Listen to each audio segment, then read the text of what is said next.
Hi,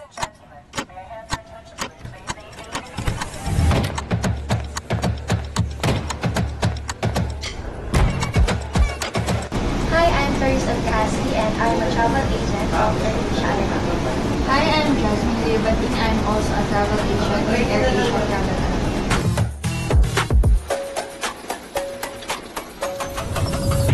I've been almost 2 years here in Festival Alabang and I started as an intern.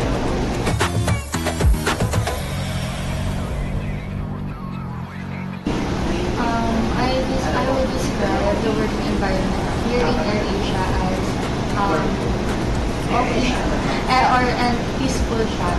Since yung mga ka-work namin dito is very mabait, and then yung mga manager dito is very considerate naman when it comes to for example, yung mga emergencies situations na nangyayari, okay naman na mag-leave muna.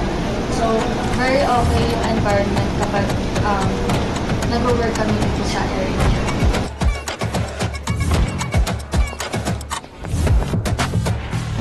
Siguro yung pros is, syempre nakakapag-interact kami ng iba't ibang different types of people.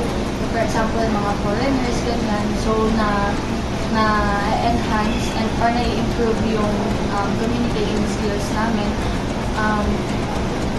Dito naman, kapag sa mga co-work namin is, syempre na-i-improve din yung pakikisama namin, and then yung, ano ba sa'yo? For the cons.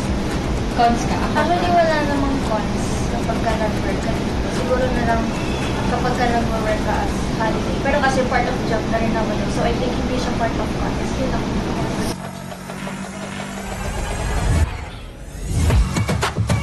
Resource, yes.